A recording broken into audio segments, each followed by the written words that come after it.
Donc, nous sommes là dans la célébration des 60 ans de la littérature congolaise pour rendre hommage à Jean Malonga avec ce carnet de voyage. Et donc, chers amis du fleuve, bienvenue à vous tous ici.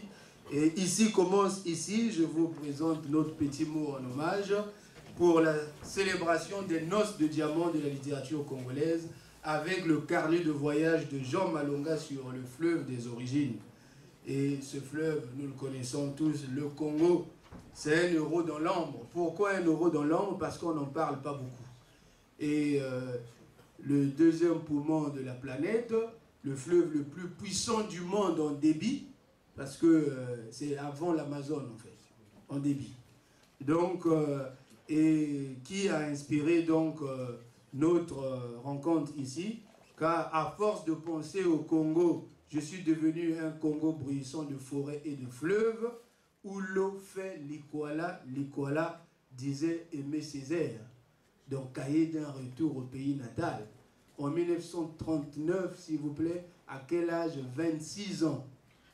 Et il a parlé du Congo avant les auteurs congolais et qui n'ont commencé à parler du Congo en français qu'en 1953 avec Jean Malonga. Et ce fleuve qui repeuple tous ceux qui l'habitent, et comme Aimé Césaire qui en fait a été habité par ce fleuve sans avoir été physiquement là. Et donc nous rendons ici hommage à Jean Malonga qui a déjà sémé, comme nous l'avons dit, déjà le fleuve est sémé par Jean Malonga. Nous allons entamer notre voyage sur le fleuve Congo en questionnant 4 éclaireurs là, et nos 4 éclaireurs sont donc Boniface Mongombusa, qui va d'ailleurs prendre la parole dans la dimension littéraire du fleuve Congo, dans l'exaltation du fleuve Congo. Et Lise Kiyindou, pareillement, va prendre la parole dans ce sens. Et donc, c'est le côté rêverie, le côté évasion, hein, parce qu'il ne faut pas... Vous pourrez lire une citation de Prost là-bas, et il ne faut pas forcément voyager physiquement pour découvrir de nouveaux paysages, mais il faut changer juste de regard, même par la lecture de ce que nous avons face à nous, devant nos yeux. Et donc, je vais passer la parole pour commencer à Boniface Mongombusa, et l'honorable va terminer parce qu'il va présenter une dimension plutôt socio-économique, un peu politique, pour attirer peut-être les investisseurs sur le fleuve Congo, le fleuve des charmes. Et Assim Tal, dont on n'en parle plus, on ne présente plus, donc le Congo, le titre il est là, vous avez tout dans ce coffret, le Congo. Et puis il y a un CD où il y a toutes les langues, en français, en anglais, même en espagnol, pour tout ce que vous avez, tout ça ici, le fleuve Congo. Et Boniface Mongombusa ne nous a pas ramené Désir d'Afrique, nous avons ici juste Chaîne de bambou, le dernier ouvrage de Lise Kiyindou, et que vous pourrez vous en procurer. Lise Kiyindou a bien sûr écrit, j'espère, a écrit aussi Détonation et folie. Et cet ouvrage qui nous parle de la guerre, tout comme on a entendu parler du Rwanda. Là. Donc voilà, Boniface Mongombusa a l'honneur de prendre la parole pour le fleuve Congo. Je ne sais pas, je vous laisse le micro ou peut-être... C'est un piège. Prendre la parole en premier, je ne sais pas, comment dirais-je. Le fleuve Congo et le Congo en général, en tout cas en Occident, c'est, comment dire, un élément important de l'imaginaire occidental, en tout cas du XXe siècle. Ne serait-ce parce qu'il y a eu la conférence de Berlin. Il y a eu ensuite la guerre de la République du Congo avec la mort de Lumumba, et on l'oublie souvent aussi, et la mort d'un secrétaire général quand même de l'ONU. Donc il y a cette dimension, mais le Congo est surtout entré dans l'imaginaire sur le plan strictement littéraire, dans la mesure où Stanley, qui est le premier explorateur en tout cas, qui a réussi à naviguer sur le fleuve, avait écrit son bouquin, au cœur d'un continent mystérieux, et qui à l'époque était un best-seller.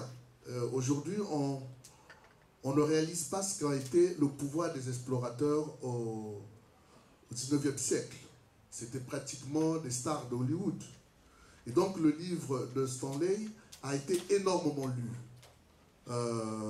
dans les sociétés occidentales, européennes en tout cas. Ce qui fait que d'une certaine manière, ce Congo-là, il est entré dans l'imaginaire.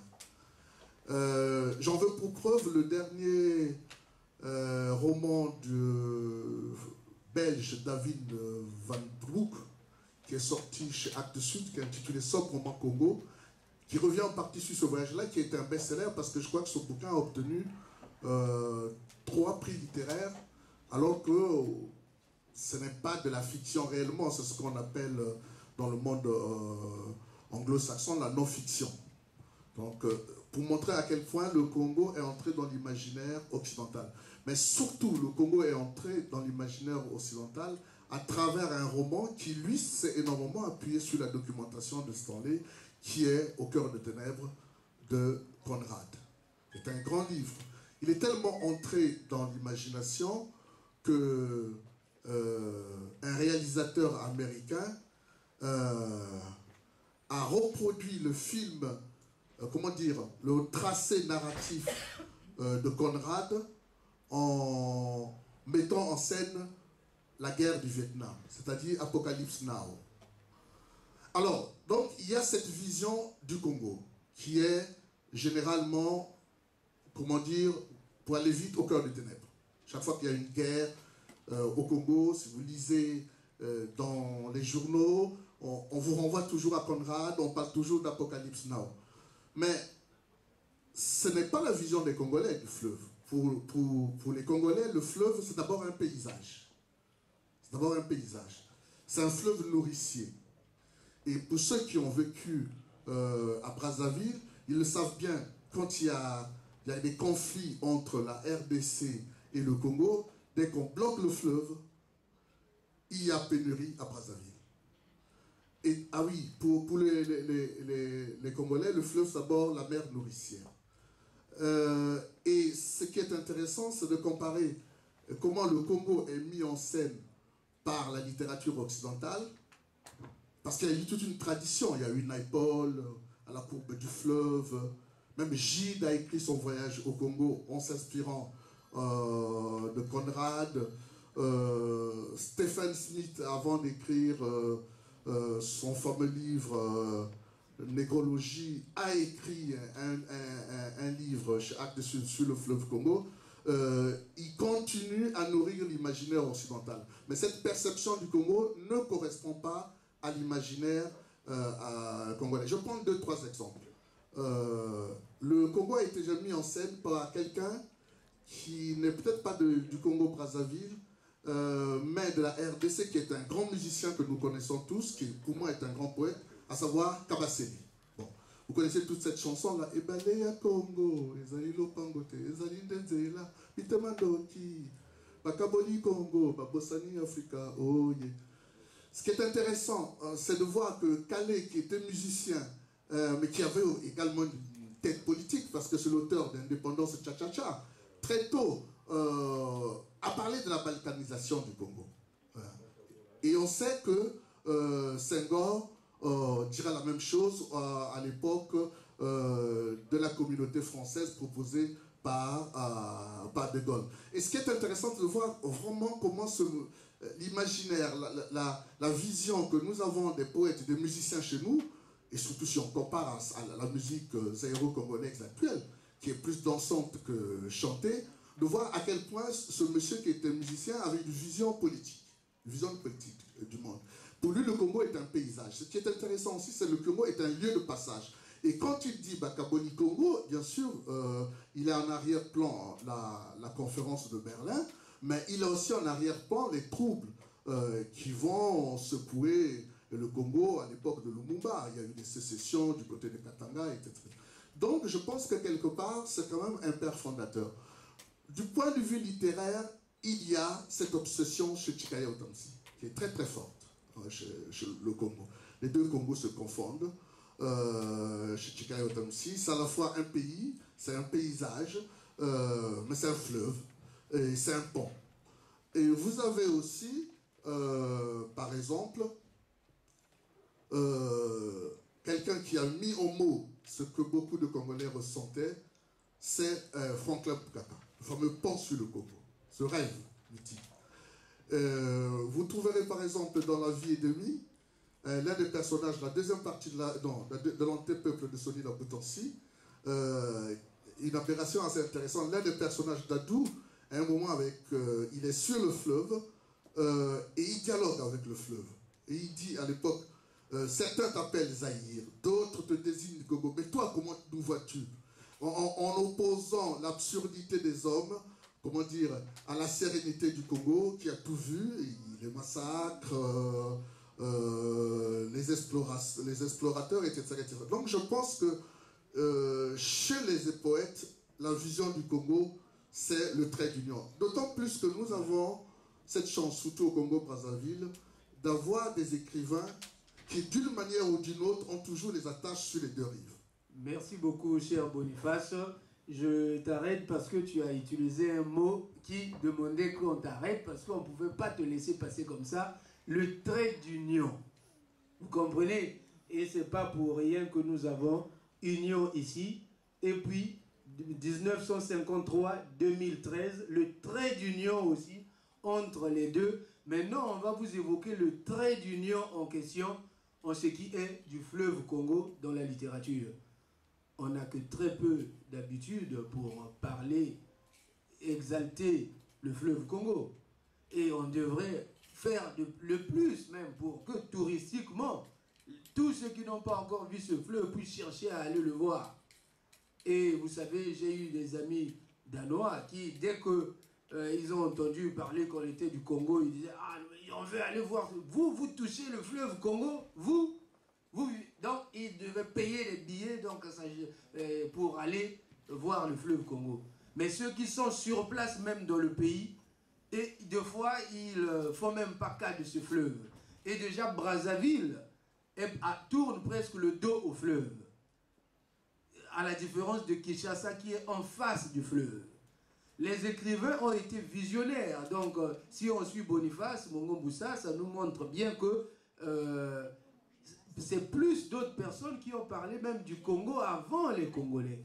Je viens de vous lire la phrase forte de Aimé Césaire, donc cahier d'un retour au pays natal. Il repart en Martinique, mais il pense au Congo. Il dit, à force de penser au Congo, je suis devenu un Congo. Le fleuve, bruissant de forêts et de fleuves, où l'eau fait l'Ikwala. Vous voyez dans cette image, mettez-vous à sa place, vous verrez l'eau faire. Il a trouvé simplement le mot l'Ikwala. L'Ikwala. Vous voyez, je vais vous faire la lecture de Nat Atissé. Après, Lys va prendre la parole, vous ferez la lecture de Je suis congolo-congolaise. Vous allez découvrir c'est quoi. Parce qu'on partage sur cela, on veut célébrer ce fleuve. Pourquoi? Parce que c'est le point de départ de notre littérature. Donc, Nat Atissé, il venait de livre, ça c'est de Chicaya Utansi, parce qu'il a évoqué presque l'obsession du fleuve chez Chicaya Utansi. Il venait de livrer le secret du soleil et voulut écrire le poème de sa vie. Pourquoi des cristaux dans son sang? Pourquoi des globules dans son rire? Il avait l'âme mûre quand quelqu'un lui cria « sale tête de nègre ». Depuis, il lui reste l'acte suave de son rire et l'arbre géant d'une déchirure vive, qu'était ce pays qu'il habite en fauve, derrière des fauves, devant derrière des fauves.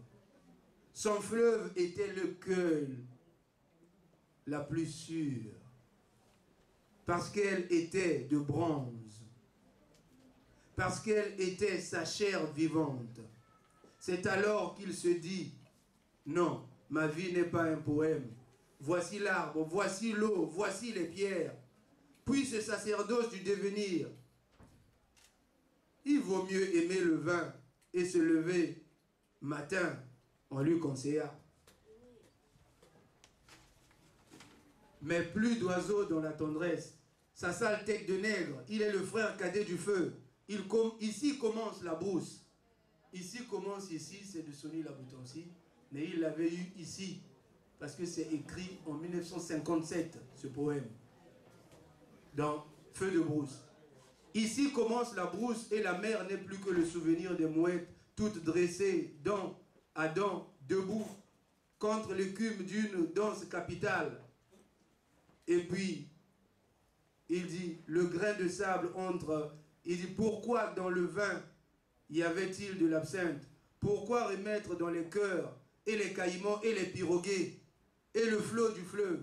Vous voyez, ici, de caïmans, pirogues, flot du fleuve, comme Jean Malonga.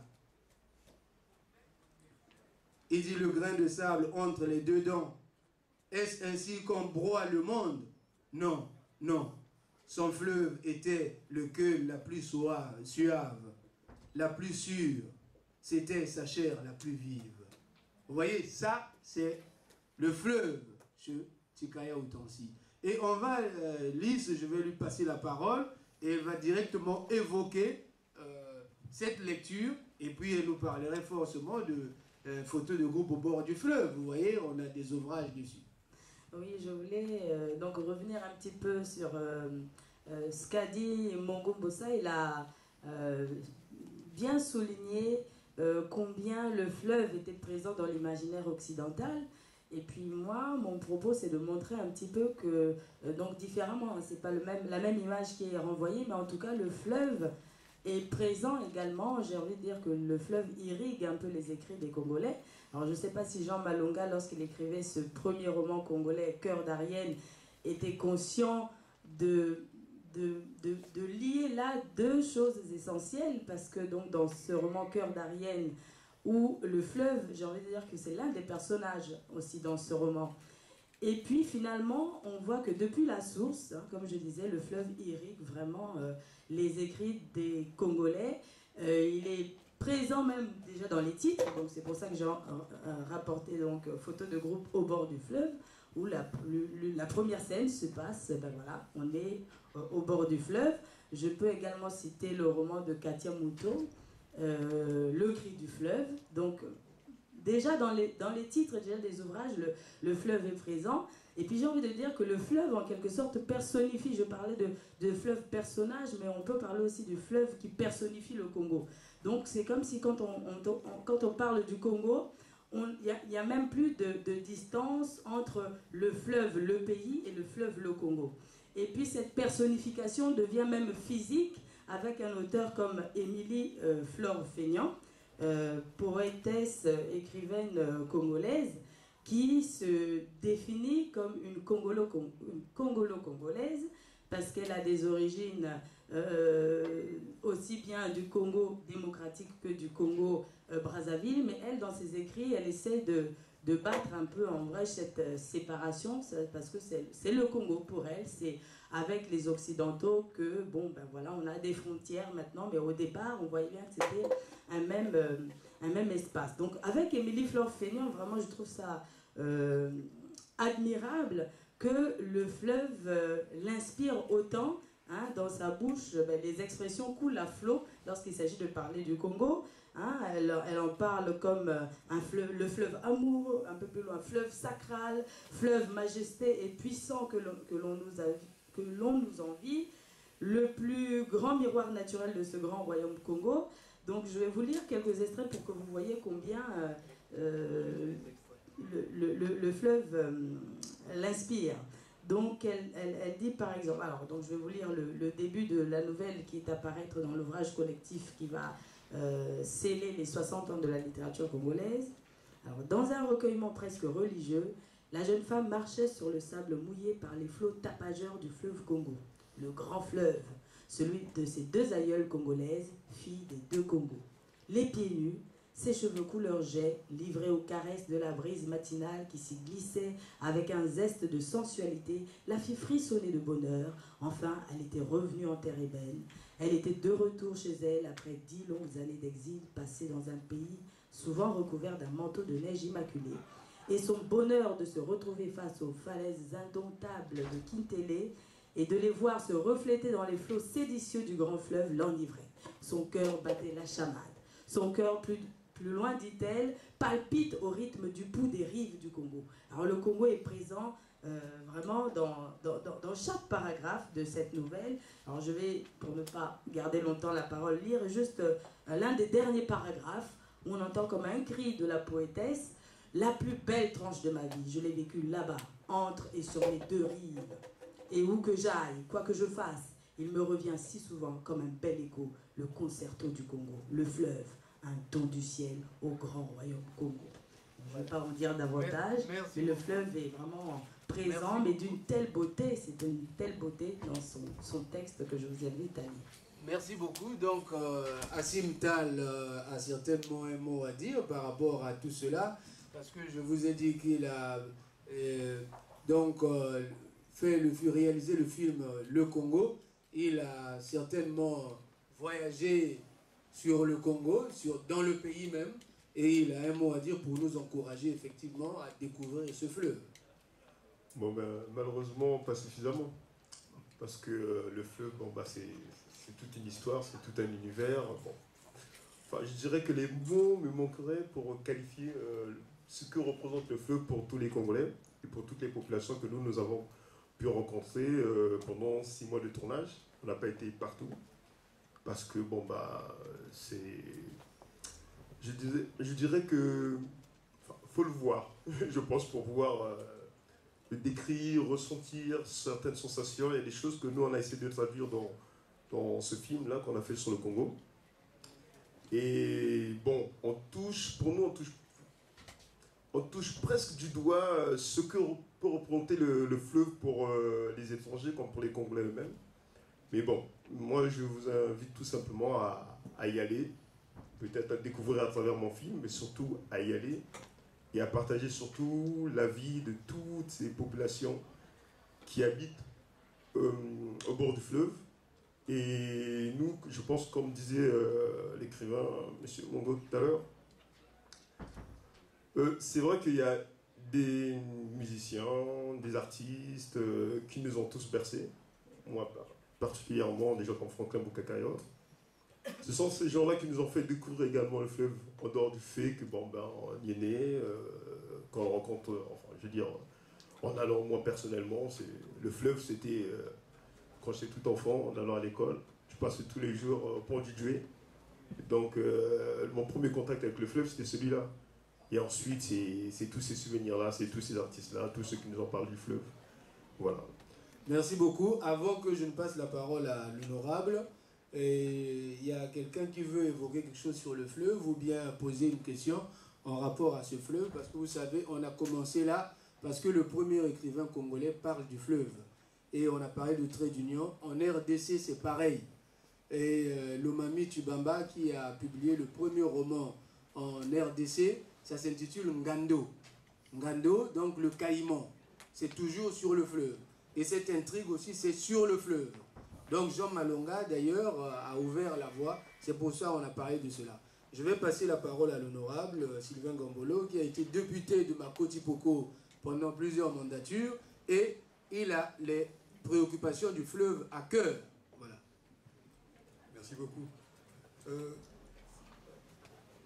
Ce que l'on demande là est une chose difficile parce que en si peu de temps, je ne peux pas faire aimer le fleuve Congo. Mon prédécesseur Mongo a parlé de ce que, dans l'imaginaire occidental, le fleuve a été suffisamment dépeint par des écrivains, mais la réalité au Congo est que quand on parle du Congo, on devrait se retrouver comme un Français qui parle de Paris, comme un Américain qui parle du Mississippi, un Brésilien qui parle de l'Amazone. Parce que le Congo, le fleuve Congo, c'est le Congo, au fond. Il y a tellement de choses à voir. Déjà par le fait même de ce que les deux capitales sont face à face. Comme on aurait les Twins de New York. C'est unique au monde. Et le fleuve Congo, par le fait qu'il est le deuxième grand fleuve du monde, il est également unique au monde. Les paysages qui sont tout au long des berges du fleuve Congo sont uniques au monde. Malheureusement, la destination Congo, plus précisément fleuve Congo, n'émerge nulle part. Bien que les écrivains aient pu inculquer dans l'imaginaire occidental ce grand fleuve, ce majestueux fleuve, où il y a tant de choses à voir. On a cité, Feignon a parlé des falaises de Kintélé. Mais c'est un spectacle féerique, de jour comme de nuit. Et de chaque côté, du Poul Malébo, où le Congo s'élargit à des kilomètres. Mais quand on sort du Poul Malébo pour aller plus loin, on a un long couloir, une espèce d'autoroute fluviale, où la navigation est donnée à tout le monde, piroguiers, baleinières, bateaux, radeaux. Tout cela constitue des spectacles. Et les paysages sur le long des berges sont inouïs. Mais cela, qui constitue un gisement touristique énorme pour le pays, hélas, n'est pas suffisamment exploité. En bref, le fleuve Congo est une source de richesse touristique inexplorée. Je pensais trouver ici suffisamment du monde pour pouvoir intéresser les investisseurs, parce que il y a effectivement des projets d'investissement à mettre en branle pour que le fleuve Congo produise tous ses effets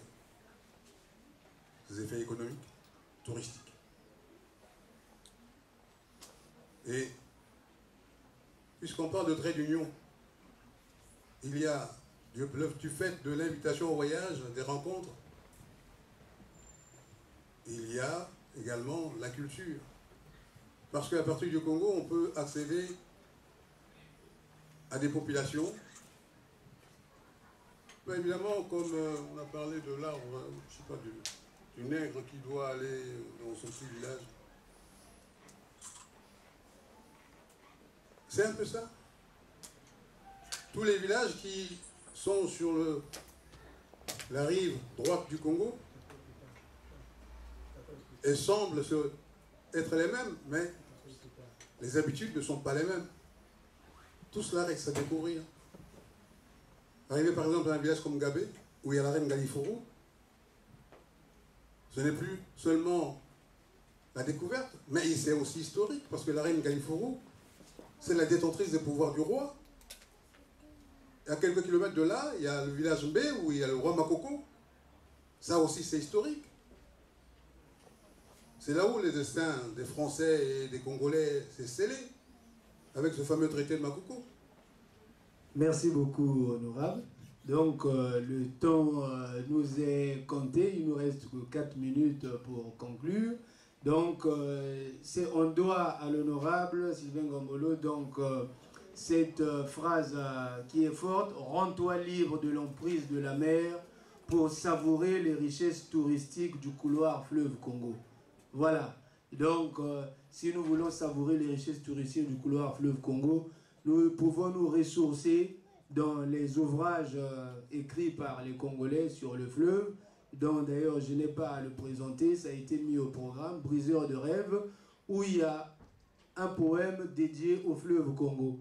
Et les 60 ans de la littérature congolaise s'ouvrent ici, et tout simplement parce que Jean Malonga a publié le premier ouvrage en France. Il est arrivé en 1948 en France.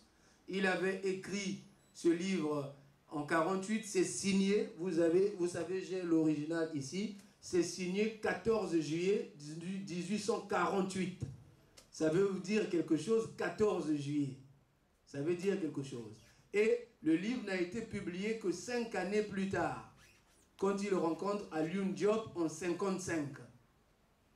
Donc, entre-temps, c'était très difficile. C'est grâce au Camus, Albert Camus et autres, les gens qui étaient plutôt très engagés sur l'Afrique et qui ont accepté ce livre, était difficilement acceptable. Cœur d'Arienne. Et il y a l'amour entre Solange, une fille de Colomb, et Mambeke. Donc, et Jean Malonga, pour nous, c'est quelqu'un qui est du terroir sud au Congo. Mais il se projette sur Mosaka, celui qu'on appelle la Venise du Congo, ou le pays des confluents. Et tous les personnages sont du Nord. Voilà pourquoi on parle même du pont culturel Nord-Sud. Et les personnages, en fait, les colons, ont des portraits ici des Tréchaux, des frères Tréchaux, les Français qui étaient bretons, qui étaient là-bas chez nous pendant des années. Mosaka, c'était leur propriété. Et en découvrant cet ouvrage, en allant dans les profondeurs, vous découvrez beaucoup de choses sur l'histoire du fleuve Congo, sur l'histoire du Congo, sur la colonisation, sur le fait que l'union, c'est même la thématique que nous devons prôner dans notre pays. Donc vous voyez, mais je vais accorder rapidement la parole à Madame Gabi Livana. Oui. En fait, je voulais rebondir sur ce que venait de dire l'honorable. C'est juste pour souligner le fait que si actuellement beaucoup de Congolais prennent conscience justement de ce que venait d'évoquer l'honorable Mbambolo, je pense que si les acteurs économiques du Congo se refaire justement, prennent conscience de cette analyse qu'il vient de faire, nous pensons que ces gens pourront tout mettre en œuvre justement pour valoriser ces apports, ces acquis que nous avons et par rapport au fleuve, tout ce que nous apporte le fleuve. Merci beaucoup donc d'avoir participé à ce lancement. Et donc le prochain rendez-vous, c'est le 10 novembre à la Maison de l'Afrique. C'est le 10 novembre et le 11, c'est Armistice et férié. Donc on peut se retrouver à la Maison de l'Afrique le 10 novembre de 10h à 12h et de 14h à 18h. On parlera effectivement des 60 ans de la littérature congolaise toute la journée. Et puis le 12 décembre, il y en aura aussi à la Galerie Congo. Le 12 décembre, c'est un jour de semaine, 18h30. Et au Congo, il y a des grandes manifestations qui sont prévues du 20 au 22 à Brazzaville. Les écrivains iront là. Vous avez là deux carnets, livres d'or que vous pourrez émarger sur le fleuve Congo, sur ces festivités. Je vais les faire circuler. On va prendre un petit pot tout à l'heure au coin là-bas, ensemble pour continuer la discussion. Donc, autour de ces événements. Et Pointe-Noire va faire du 12, 13, 14. Merci beaucoup pour votre assistance. Nous en avons terminé. Et la patience aussi.